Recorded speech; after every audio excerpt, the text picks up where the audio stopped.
Welcome to PASCO Live. I'm jkeener, and we're celebrating summer. Everybody asks me, hey, what does the P stand for? And for summer, the P stands for peace and quiet. But while we're having this peace and quiet, you might be thinking of some neat and exciting tips and tricks that you might be doing during the summer with our software. So I'm getting ready for summer. I hope you're getting ready for summer. It's hot outside. I'm going to kind of relax. I'll take my coat off and relax and hope that we get some visitors right here as we go throughout our day. But you might be wondering, what do I do for my summer? Like, what's fun for me? And for me, I enjoy reading, and I enjoy reading with a cup of coffee. And I was thinking this summer, what would be a neat way to explore my coffee in ways that maybe I haven't explored it before. And I don't know if you're like me, maybe you are, but have you ever picked up your coffee after it's been sitting for a little while and you take a sip and it's cold and it's like, oh, that's awful, I don't want to drink that? Or you ever actually wonder how long it takes for your coffee to cool down? Or have you even thought about the range at which your coffee is at its best temperature? I have. And so what I did, and what you can do, and I'm going to show you how, is make a nice little device to help you get the perfect cup of coffee. And I'm going to show you my device, which I'm going to market, I'm sure. I'm going to be a millionaire on this device. If you steal it, I'll know. So here's what I did. I took my coffee and I put it into a coffee cup with a temperature sensor, and I measured its temperature over time. And take a look at the data that I have here. Here you can see that I put the coffee into the coffee cup. It went up well over, it looks about 135 degrees is the initial temperature of my coffee, and you can see that it cools down over time. Now, you could imagine that 135 degrees is too hot to drink, and of course those temperatures down under 100 are probably too cold. So in that range somewhere, you find a perfect cup of coffee. So what I did was I took drinking samples throughout that period of time. And here's what I found out. Neat information. You should find this out about your coffee. That if it's over 125 for me, Fahrenheit, over 125, too hot to drink. Under 100, too cold to drink. So that perfect range, that 100 to 125, is the perfect cup of coffee. And how long do you have to drink your coffee? There's the question I really wanted to know. If you've got your coffee, how long do you have to drink it when it's perfect? If you take a look at my SPARKvue screen, I see that that lasts for all of 12 minutes. You have 12 minutes for the perfect cup of coffee. The next question I ask then is, how fast is it cooling? So I just dropped a line graph on top of that area where it's the perfect cup to take a look at the rate. And what I find out, if you look here, I've got the slope. The slope is the degrees per minute as I have it scoped out here. And the rate of cooling is 1.5 degrees every minute. 1.5 degrees per minute for the 12 minutes of that perfect coffee cup. And so you can build a cup just like I built a cup, or you can purchase them here at PASCO. I'll be selling them all summer long for the PASCO Perfect Cup of Coffee cup. What do you think? You like it? It's a neat way to take a look at how you can use data for something interesting, but it doesn't stop there. My cup, your cup, can use this SPARKvue software and coding to actually tell you when it's the perfect cup. Let me show you what I did. I went within our SPARKvue software, and of course SPARKvue is free. You can download it right now on your phone. You've got it with you. You have it all summer. You can download the software right into your phone, open up the coding aspect, and look at the nice little code that I built for my coffee cup. What I did is set up a loop that measures the temperature and then displays some different things on the screen. What I did, if you take a look here, I said that if it was over 125 degrees Fahrenheit, it's going to say too hot. Remember, that was too hot for me to drink. Then I said if it's between that perfect range, 100 and 125, perfect cup of coffee. And then, of course, anything else is too cold. So let's see what my coffee is right now. It's been sitting here. The studio is cold. Before I take a sip, I turn it on, and 80.7 degrees Fahrenheit, too cold. I won't be drinking this cup of coffee. And so now I know that this one needs to be heated because I have the PASCO Perfect Cup of Coffee from the PASCO Perfect Coffee Cup of Coffee cup. Yours right here at PASCO Scientific for the summer. So that's what I'll be doing. I will be spending my summer drinking coffee and enjoying a good book and using those things in our software. But I'm not the only one here that's going to be enjoying our summer. Let's see who else might be visiting for the summer. Hey, ladies and gentlemen, Mr. Dan Burns. Welcome, Dan. Summer is almost here, official summer. For me, summer is baseball, whether I'm seeing my Cubs or my Giants. Nice. Excellent. Love taking in the ball game. People here in the Bay Area and California, we know Oracle Park, sometimes it can be cold, sometimes it can be hot. But what you may not know is that temperature can be pretty different depending on where you're at in the ballpark. So Dan, you're going to the ballparks and you're going to kind of be looking around for cool places to sit and warm places. Not the perfect place to sit. Absolutely right. Like the perfect cup of coffee, the perfect place to be sitting in the park. How are you going to do that? Well, I'm excited because SPARKvue now lets you access the GPS sensor in your phone. So once you download SPARKvue and open it up, you can activate the onboard GPS, and not only that, but it can work in concert with any of your PASCO sensors. Wow. So let's get that going here. I think I have a slide showing what I'm doing here. Sure, yeah. You set it up for us in 5 easy steps to go from your phone and your sensor to setting it up so that you could take a walk around the ballpark, or a walk around the dog park, or even a walk around your house to find that most comfortable place to be. And so Dan, take us through those steps. So just the step 1, hit the sensor data. Step 2, turn on whatever onboard sensor you want. In this case, I'm just doing the GPS, but you can see there are others, depends on your phone model. And then pick a graph. I just picked that first one there, graph. And then if you also have a PASCO sensor, in this case I have a temperature sensor, I want to pair that, so I hit the Bluetooth icon, select temperature, and we're pretty much ready to go. Once I hit start, I'll start logging the temperature, and so I could walk around Oracle Park and find where the best place is, and then share it with other people. Maybe I won't do that because I want it for myself. Yeah, you want to find that perfect spot for yourself. How about a trial run? Let's see where the perfect place is to take a break outside of the PASCO building. I'll take a walk around the PASCO building. Let's see if we can find where's the best place to hang out. Excellent. So Dan's going to take a walk. He is set up with his phone. He gave us the 5 easy steps, and Dan's going to take a walk. He's going to come back and join us and show how he collected data, tied it to his GPS, and showed us some of the secret spots here at PASCO that we go and take our breaks. I'll tell you where one place isn't. It's here in the video room. It's hot in here. It is hot in here. Dan, enjoy your walk, and it was nice of you to visit. I wonder who else is in our neighborhood that might be visiting and getting ready for our summer here in PASCO Laboratories. Well, ladies and gentlemen, look who's here. It's our own Heidi Brennan. Welcome, Heidi Brennan. Heidi, what do you have planned for your summer? You know, I'm a Florida transplant. I've only been here for 2 years, and even though it's getting warmer here in California, the mornings are still beautiful for hiking. That is my absolute favorite thing to do. Hiking is a great thing to be doing here. Yes. That's very true. I love taking my dog out too. But I want to point something out. I've noticed that sometimes these trails don't allow dogs. So, I mean, I check first, of course. But some people aren't really sure. Maybe they're just traveling through town. And they crack their windows and leave their dogs in the car and go on the hike. And that can be dangerous, can't it? Because in the wintertime, temperatures are low and you leave your dog in the car, or even in the summertime, you think that it's cool outside and you crack the window, your car would stay cool. But I think we see on the news that sometimes that ends in some very bad outcomes. So what are you going to do for us to help us through that? So you see our beautiful Boomer here. Boomer, the PASCO dog, the PASCO Wonder Dog. And this is kind of what I see when I go on the trail sometimes. People think that this is good. So I took a picture of my car it's a typical scenario. It's parked in the shade, my windows are cracked, but I did some neat remote logging with our temperature sensor, so I could show just how quickly heat rises in your vehicle in a short period of time, even when the temperature might seem okay. So I started in the morning about 11 o'clock. It was around 80 degrees Fahrenheit, and then I left it in my car for about a half an hour. So check out the data.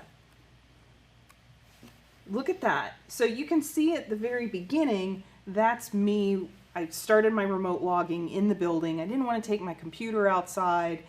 So you see it seems pretty cool, but then I get outside and it quickly shoots up. At about this mark, the first data point here where it's about 80 degrees, that's where I initially had it set in my vehicle. And then look at that temperature change just in a matter of minutes. Wow, as it's sitting in your car there. And we see that it's going progressively higher and higher and higher as it sits in your car. And it continues up. I'm looking at the end point here. So I'm seeing Over that this is over 108. 90 minutes, so an hour and a half later, the amount of time it might take to take a hike. You went for a hike, an Yep. hour and a half, your dog is sitting in the car, and I'm looking at that temperature an hour and a half later, and it looks to me to be nearly 108 degrees Yep. Fahrenheit. on That is this. not comfortable. That is not in fact, that's actually deadly. That is at deadly. that temperature. So Absolutely. you did some remote logging, and just in case if you're not understanding like this remote logging concept, what Heidi has done is she's taken her probe, she has set it up so that it is now computer free. It's collecting its data on its own, in its own memory, in her car, and when she comes back to it, wherever she puts it in her car, we can do remote logging if you're doing pH out in the field. You can do remote logging with a variety of remote logging type sensors that collect that data and keep it right there in their memory, and then you just come back and you take a look at that data later, which is what Heidi did here. Yeah. Hour and a half later, she comes back and we get some really interesting data that comes from that. And So that's, you know for sure, very dangerous. So who can argue with that? who could argue with that? That is one great application of remote logging, and it's something fun you might want to do for the summer is take a look at temperatures around your house, where your pets are, where you go, what your house does when you're not home. You can set your devices up to do remote logging and come back hours later and take a look at the data that's there, right? Yeah, and you know the remote logging works with the majority of our wireless sensors. Which is excellent. Yeah. All the great things you can measure, conductivity, temperature, pH, a whole variety of things that are measurable that you can come back and get that data later. But you've got an interesting device here Yes. that does a whole bunch of stuff at Yes. once and really ties in nicely with the summer because we all like our summer weather. Yeah, in Northern California, or I should say California in general, not so much. We're going to be up to about 109 degrees today.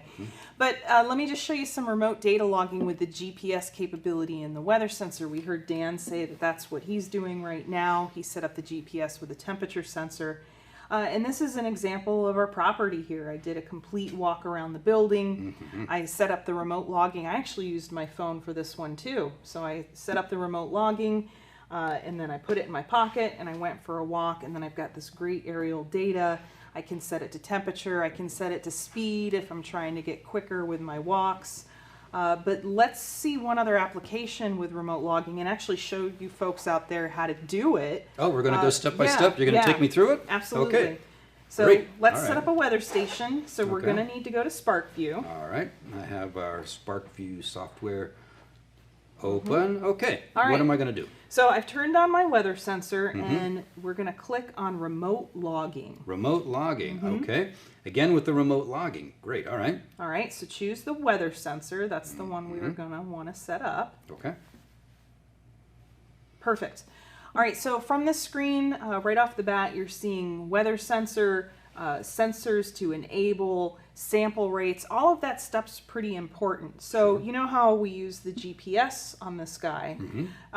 If you're setting up a weather station that's stationary outside, you Don't need you GPS don't any need longer. We're in GPS. one spot. Yeah, and it can actually take up the battery life a lot quicker. So let's disable the GPS. Okay. So click on the drop down. All right. First I want you to look here. Right. Okay. So Sample right rate. now, as it is right now, I turn it on remote logging, and it tells me that I could collect 8 hours of data, which is Yeah. a tremendous amount of data It is. already. But you're right. Battery life could drop quickly if I'm using GPS and don't need to. So And takes up a lot of data. So go down to GPS, okay. and then I'd like you to just disable that sensor. And I've turned it off. And look what happened Yep. to the time right away at the bottom. I had 8 hours, but just by turning off GPS, I freed up some memory, I freed up some battery, and I've now got 14 hours of sampling that I can do. And that's a lot greater sample, isn't it? But let's see if we can get even more. So Okay. go back to the drop-down menu. All right. Sample rate's important too. So click on the wireless weather sensor again. Okay. And you see that we're collecting at a rate of 1 hertz. So 1 about 1 hertz. second. Right. 1 hertz means that I'm collecting every second, a sample every second at 1 hertz, which is, that's a tremendous amount of data that I'm collecting, and weather doesn't change that rapidly. So I could probably change that. Right. So see what happens when you click down. Oh, as I add time, like every 10 seconds, look at how I'm collecting a sample every 10 seconds, and I'm already up to being able to collect 5 days, 21 hours of data. So just by changing the sample rate, I can extend the amount of time at which I'm collecting data. That's Yeah, great. so Click OK, because I want to make sure, like, how do you know that it's working? Okay, so it now says I'm remote logging. I'm going to say OK, and I'm done now. So And at what this do you point, notice here? the light that typically flashes green, I don't know if our folks can Yeah, see that probably at not. home, but it's now flashing amber. It's a different color. It's a yellow light now that's flashing that's telling me I am now remote logging. All right, so and let's try typically I could just shut my computer off and walk away and let it run, which it's doing right now. And Heidi is being a hurricane. She did say she was from Florida. She's had a lot of practice with this. Yeah. And so it is collecting data, even though it's not being displayed on my computer. And maybe we come back those 8 hours later, the 21 hours later, and we get that data. How do I do that? All right. So now we're pretending it's been outside for 8 hours or whatever, and you bring your sensor back in, you want that data. What do I do? Perfect. So click on sensor data. Okay, so I've opened up SPARKvue. I didn't need it. It wasn't turned on. I didn't even have my computer on all this time, but I've opened it up. I've turned on SPARKvue. I turn on sensor data, okay? Okay. So I'm going to just do a quick press here. Okay, like you're turning it on again, and it shows up, okay? And it's going to prompt you to download your data. Okay, let's see what happens. I'm connecting to the weather sensor. Uh-oh. Do we turn on? Let's see. Give it Oh, I one more think it- try. yeah, we Oh, turned it it turned it off. Okay. There Not a we problem. go. There we Okay, go. Turn the weather sensor on. Yeah, double clicked it. There we go. Okay, and so now it says I've got this data, and it's giving me some options. I can delete the data, I can download the data, or I can delete the data after I download. A lot of options there, and so I'm just going to download this data. Okay. Perfect. And So now what- that I've downloaded it, What was wow, I those- utilizing? You were blowing on it, so you were doing wind speed. So let's take a look at that wind speed. I'm going to bring up a graph of that wind speed, and there we go. Here you go. So here we have the actual collected data. It wasn't a long period of time. It was all of 80 seconds that we were here, but it could have been 8 hours, could have been 21 hours that device was outside collecting the data. We brought it back in, we brought that data up, and we were able to see all of that information. That's awesome, Heidi. You did a really neat thing here with remote logging. It's a lot of fun. I take this when I go on hikes too sometimes because it's neat to see change in elevation, change in temperature. Great tool. But I bet you there's people kind of looking at this and saying that this is SPARKvue. I might not fully understand how to use it. I'm a little bit shy on some of the things that I'm seeing. What can we do about that? Perfect example. JP showed you a coding application for the perfect cup of coffee. I kind of disagree with you. I don't think coffee is my summer drink of choice. No, it's not? Because I was think going to offer you a cup. Would you like a cup of coffee? if you could turn this into a margarita glass, that might be where we can talk. And Do you can prefer code that iced for or the slushed? perfect margarita? Possible, sure. All right, so within the SPARKvue app, you can actually click on the menu and go to help, and it'll pull up SPARKvue help. But you can also go from our website. So you scroll down to manuals, SPARKvue online help. is And what when we're I gonna go there, choose. sure. So this is fantastic. This is for folks that are brand new to the software, getting started, how to collect and analyze data, how to use graphs. And then you also see, this is our newest feature, is the Blockly coding. So if it's new to you or new to your students, they can actually look at this feature and understand what each one of the blocks, how many loops we have, different versions of that, Boolean logic, but what's really fantastic is there's examples. Oh, And very nice. that's a great All way right to there learn. within the help. So for you folks at home, you're thinking I've got some of these sensors at school and I'm going to be sitting at home with my phone next to the pool and a margarita trying to build the perfect margarita cup. Take a look at the sensors and equipment help and show you how to connect it. And then take a look at the Blockly help and show you how you can build a code that identifies the perfect margarita. Well, I'm having my perfect cold cup of coffee right now. How do I know it's cold? Because it told me so. So all of this great stuff you could be doing for your summer. It looks like you're going to have a great time this summer, Heidi. Absolutely. Good. Well, Absolutely. we certainly enjoy you stopping by and hope you continue to enjoy your summer. And thank you for visiting. And wonder if there's anybody else. Wait a minute. I hear Dan is back from his walk. Excellent, Dan. How was Boy, that walk? It's hot out there, JP. It is hot out there, right? But there are some cold spots out there. So again, I'm pretty excited about being able to access the GPS. So you could display a temperature time graph. We love those, right? We saw that helping to keep our dogs safe. But with GPS, it gives you 3 more dimensions: latitude, longitude, and even altitude. Wow, that's So some it's- great stuff. So you actually did a walk out there. You had your temperature sensor. You were outside walking around the building. And what we're going to take a look at now is the live data that you just collected. So here's the temperature data. You can see I started out inside and ended up inside, but some things happen there in So between. yeah, I can see the temperature is going up, it's going down, and this is great as a graph, but it doesn't really show me what you were talking about, the location or So where I let's was. So how add do a I do display. that? Okay. And I'll just pick this big one here. And then notice this map icon. And so I pick that. And I was on Earth. You That's were on the the first planet thing Earth. you can tell. Great. And we need to select a measurement. And I have altitude, speed, and temperature. Latitude, longitude is implied. Look at this. Wow. Okay, so it's measuring latitude and longitude. It's giving me actual placement with your phone GPS tied to your sensor, showing me the walk that you just took. Color coded. Now Yeah. the sensor takes a while to warm up and cool down. I couldn't go too slow since I had to get back here while we're on. While we're on live. But you can Right, see I no went out editing. Yep. here and it started warming up, walking through the parking lot. Got warmer, warmer, Oh, warmer, yeah. and what do you think happened there? I don't know. Looks like you kind of took a side step off of. Yeah, maybe it's shady there, or maybe that's where my car is parked. And Maybe you I decided to cranked sit in the your AC car for and a sit little in the bit. AC for a little bit. Just a little. That's a great thing to be doing while we're doing this live, Dan. I'm glad you came back. And then it took a while to warm up again, and then I walked through a little shady spot here, and then I'm back in, and then boy, it got pretty cool right there too. And Yeah, it got extremely cold. So Where you're inside the building there. So How I did did you something. find that cold spot? I don't recommend you do this if you're paying your PG&E bill, your energy bill. But I opened up the fridge and stood in front of it. So for a you're while. standing in front of the refrigerator. hot. We're I was seeing hot. that is the cold spots here. It's actually coded cold. We can see that it turns blue where it's cold there. You stay cold for Right. a little bit as you continue to And walk. this is a right? warehouse here. It's a little cooler in the warehouse there.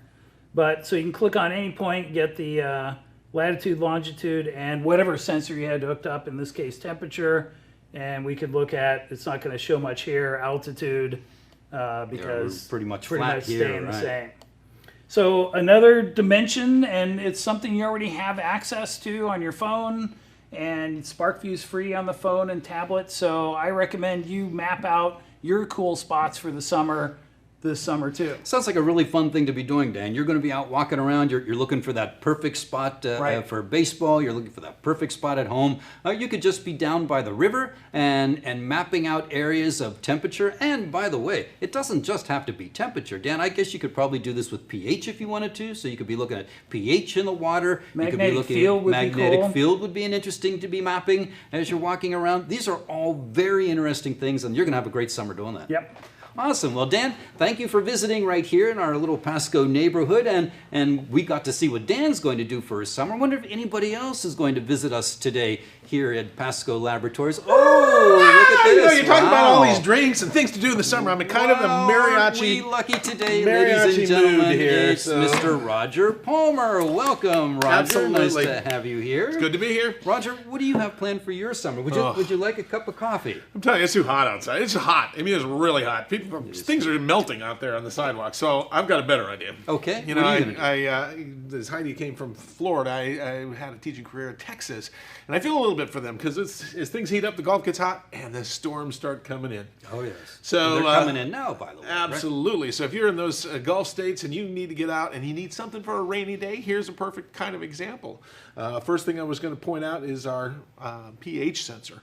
And if you hook it up to the phone and use the GPS in the pH sensor together, get someone to drive and you can hold that out the window. You can see in Dallas, as I was driving up the tollway through town, you can see the pH is changing as I'm driving through town. As a matter of fact, if you notice, I've got the road maps as the background, so you can see where those big highways cross. The pH gets higher by about 1.5, 2 times pH units. So that's 100 times more acidic. So what I'm looking at here, Roger, if I'm understanding you correctly, is you actually went out with a friend who held this pH sensor out the window as you're driving and collecting this data right on your phone. Yep. Right with its GPS, and we're really getting some very interesting data.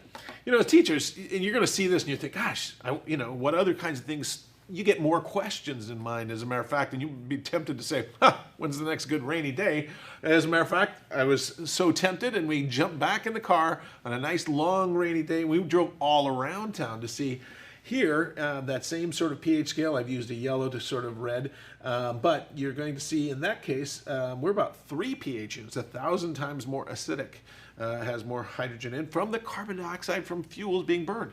And so we could see that in the downtown area, and the wind-blown plume is affecting the rain for miles outside of there. That's Isn't about that interesting? The 25-mile wind direction radius. actually is showing the change in the pH. We can see that just because of the push of the carbon dioxide and the things going on in the air, and you're actually able to measure that by driving around with a pH sensor and your phone. That's a great thing to do. Absolutely. And I miss those days because now in Southern California, I don't expect to see rain until Right, probably we can't be measuring rain here in 6 California. 8 months from now. We won't be seeing rain, yes, until maybe next year. So what about now? What do I we do? stepped up and said, you know what, let's get the CO2 sensor so that we can measure that. Carbon dioxide is with us all the directly. time, sure. That's right. So I got back in the saddle. We got to jump in the car. And what we're going to see is that if I hook up my mobile device again, say, let's make sure the GPS is on and the CO2, I can now have the phone on the dash, and I can just hold the CO2 out the window. So we're out driving, or you're out driving around, the carbon dioxide sensor, your friend is holding it out the window. Of course, you're not holding it out the window because that wouldn't be safe That driving. would be wouldn't it? crazy, Right. yep. So you have a friend holding this out the window. You're driving around the neighborhood. Again, fun summer stuff to be doing. Driving around the neighborhood with a carbon dioxide sensor hanging out your window. How much more fun can you have? I'm Well, telling probably you. looking at the data is going to be exciting, isn't it? You know, my wife had driven me around, and we called that a date. And so that was a lot of fun to get out and collect this data for you all today. We spare She no was expenses. lucky to find you, Roger. She was lucky to find you. So as we continue, you can see that I get this data and email it to myself right from my phone. When I do that, I'm going to open up the online mapping software called ArcGIS Online. You just go to arcgisonline.com. And in the top, you'll see there's a tab that's called Map. You don't need to have or like a trial membership or anything. It'll just be open and available. I would suggest using the older interface that's called the classic interface because it has all the functionality of dragging a set of data, a text file, onto that map. And when you do, what's going to happen is that you've got the data. I've just taken the data and put it as a text file in my folder system. You can see it's highlighted there. As a CSV file, right? You just download- CSV, I find the text is actually better now Oh, than okay. TXT. So if you can save it from text, if you have to open it because it comes from SPARKvue and text, and then I open it in Excel and saved it as TXT. Text seemed to work the best. CSV does work sometimes, but sometimes it depends on the browser. May give you some issues. So finding which one works first.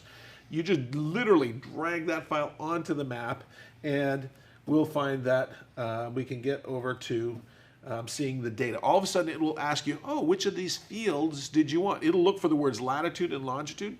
Okay, and if it's there, it will automatically fill those in. If not, you have to point to which is the latitude field and longitude field.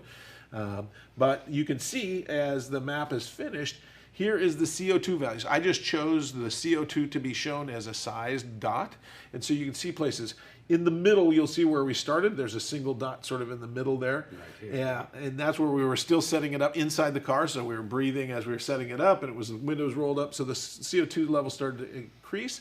But then we started down the road. I put the sensor out the window, and it didn't start to pick up until we got to the first traffic light. And as the cars sort of filled in around me, you'll see that the CO2 level started to go. That's very interesting. As we drove, those cars were still with us, and so we were in that, even driving, and it was just leaving the CO2, in that area. And as we continued, we decided to sort of drive out of town. So you can see at this area, we're leaving town, and the CO2 is coming down. There were no cars out around into the us. country here, yeah. Yep, and that's sort of the sort of cloud as it sort of disperses through there. We drove all the way until you get to that area right about 1.5 miles, well, actually about 2.5 miles out of town. There's the city municipal landfill. Oh, that's interesting because what I'm looking at, Roger, it's a very thin line, so very low carbon dioxide, but then you're going to turn right on the road. And you may notice that it starts to pick up. It's getting thick again, right? I know there's no traffic out there. One of the big things that the Roseville's municipal dump does is uses the they mulch trees and lawn waste and stuff, and they put it all into a compost. And so the light wind that was there was blowing that CO2 off into the northeast or up and to the right. And so you can actually see that in the CO2 detector, which is kind of cool thing to Interesting, know, yeah, that very CO2 is much. coming out of the decomposing materials. As we get far enough away, it does start to go back down again, and we get in line behind a couple of cars, and we start heading back towards town. You can see as there was a truck and two other cars, and as they pulled off to the side, various places, the CO2 is starting to go down, and that's at about 25, 30 miles an hour. We decided, let's go check it out on the highway, and it does increase as we get onto the highway. Of course, around here, that highway particularly is horrible traffic, and so there's a lot of cars. Sure, yeah.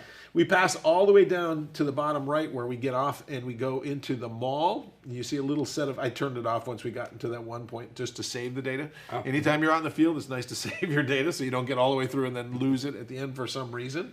And we drove around the mall parking lot a little bit. It's a little higher, not many cars driving, but you know, as they pull in, they leave some. And we decided, let's go in the restaurant row. And so if you go north of that, Right here, right? and there people are driving in between restaurants and in between Very the active shopping. spot, very active, very busy. Lots of CO2 there, and finally we go up to that crossroad that's going over the highway. You'll notice if you go into the middle up there, we drove over the highway, and as you do, you can actually see the rise from the highway and the traffic in that crossroad as that goes across. You'll see right here, that, right in the middle, that is, both of those are contributing, and so we have, just like we saw in the pH, we saw CO2 goes up. Roger, this is really very exciting. You were doing it with carbon dioxide. The ease with which you did this is really incredible. So I can be sitting by the pool and doing this easily. It was Right. just a matter of opening a website, a browser actually, and just dropping data from what I collected right onto the website. And I'm doing some really neat things here, and that could be great fun. Yeah, and some of you single teachers, or those that don't have someone you can call on, like your wife or husband, to drive you someplace, you could duct tape this to the side of your car, I'm sure, and it would still work just And as we well. see cars driving around the neighborhood with duct-taped carbon dioxide sensors, we're going to know you watched, and we're really going to enjoy the data that you get back. Please share that with Roger, because he'll be doing that all summer long. But Roger, what else can you do with this? You know, some of you like to probably get down to the river, swim or fish or some activities there. And so this next activity, I'm going to take my conductivity sensor. The conductivity sensor, and we're going to go across this stream. This stream was about 6, 8 feet deep at places. And for many summers, we would take my students down there to do projects. And one of the things you're going to see is some bar graphs. If you look as the river, it runs towards the right, towards the northeast. It flows in that direction. It's in a place I used to teach in North Dakota. And we just saw that in general, anytime we came through, the conductivity was quite high as you worked your way downriver. As a matter of fact, a lot of changes happened in the river, the kinds of plants that grew there. And so the students had questions. What about the types of bugs, insects that could be in the water? Because that would then influence what kind of fish could live there. And so they did a seining project, and we would look through and categorize all the insects and the macroinvertebrates, things like mayflies that had really fine tail structures. You can see the gills, you can see them on the sides. We're up in that area that had the green area. Those are called sensitive bugs. So the size of that pie chart that's green, very high in water-sensitive bugs. But as you get down to the salty areas, mostly it's going to be snails, leeches, worms, things that are insensitive. They could live in even salty water. And so it was a fascinating kind of a summer project to get your students out and say, well, what does something like conductivity do and have an influence on what can live in the river? And of course, what that meant for the area that's up in those higher areas is that was great for fishing.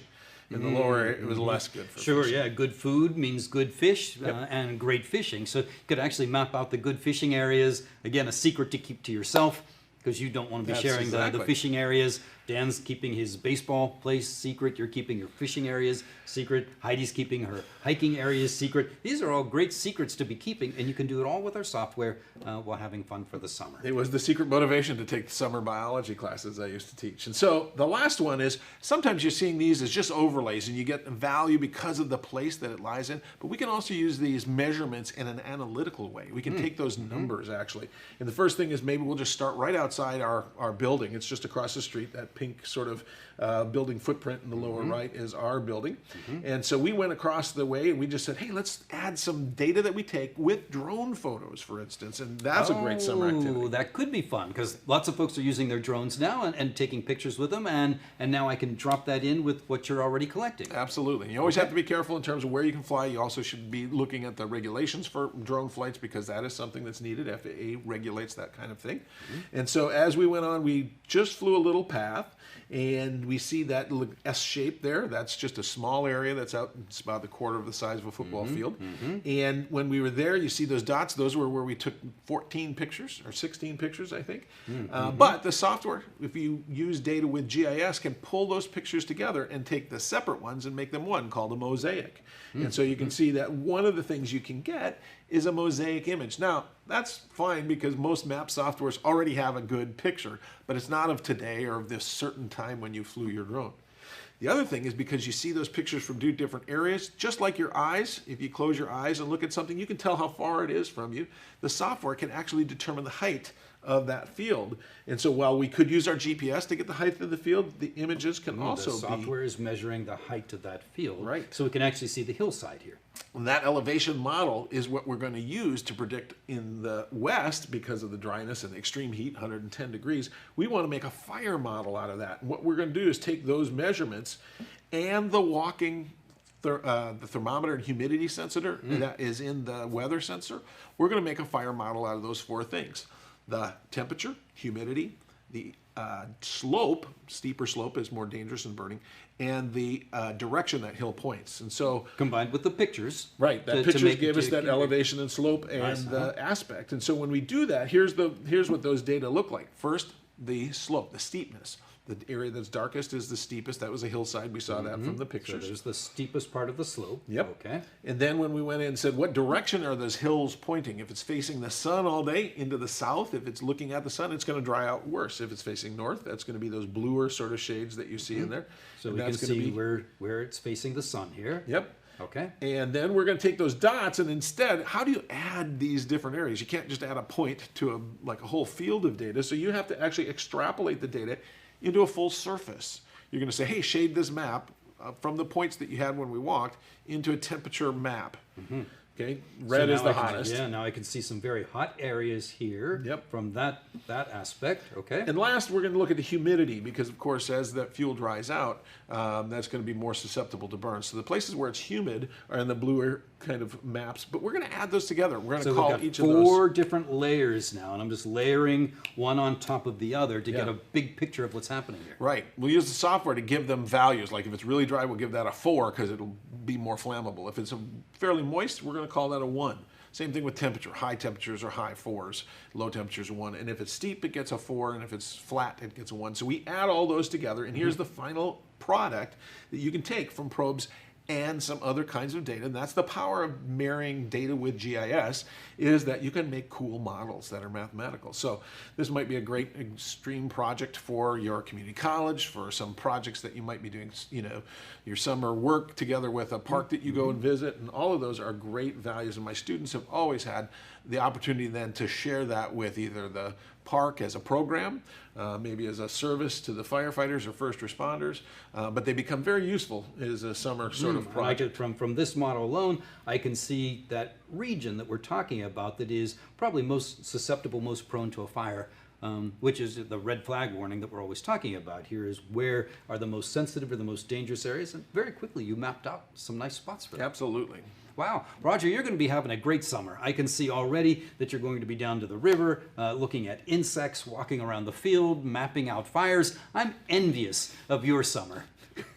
In fact, I'm envious of everybody's summer because I'll still be here working all summer long, and of course we will be too. But what we're looking at is great things you could be doing for the summer. And just as a quick summary of the things that we saw today, quick tips and trips, all of you could be coding on a device, whether you're coding the perfect cup of coffee like I did or coding the perfect margarita like Heidi's going to do. You might want to code this summer, or you might want to explore your surroundings with GPS like Dan did, or Dan is doing at the ballpark. You might also want to collect data over a long period of time with remote logging like Heidi did, taking a look at the car over a period of time, or looking at your house over a period of time. Or you might want to be with Roger all summer long, taking a look at data that you can collect and layer on top of layer on top of layer, using that great partnership we have with Esri to really boost what we're able to do with the data that we collect. And of course, the 5th and most important thing we could do this summer, Roger, is Have Have fun. fun. Right, have fun. Absolutely. So welcome back, ladies and gentlemen, all of our summer people who are visiting us and working with us, and we're all here saying that we really do hope that you have a wonderful, wonderful summer. To all of our great teacher friends out there here from PASCO Scientific, PASCO Laboratories, we wish you all the best of luck, great teaching, and good day.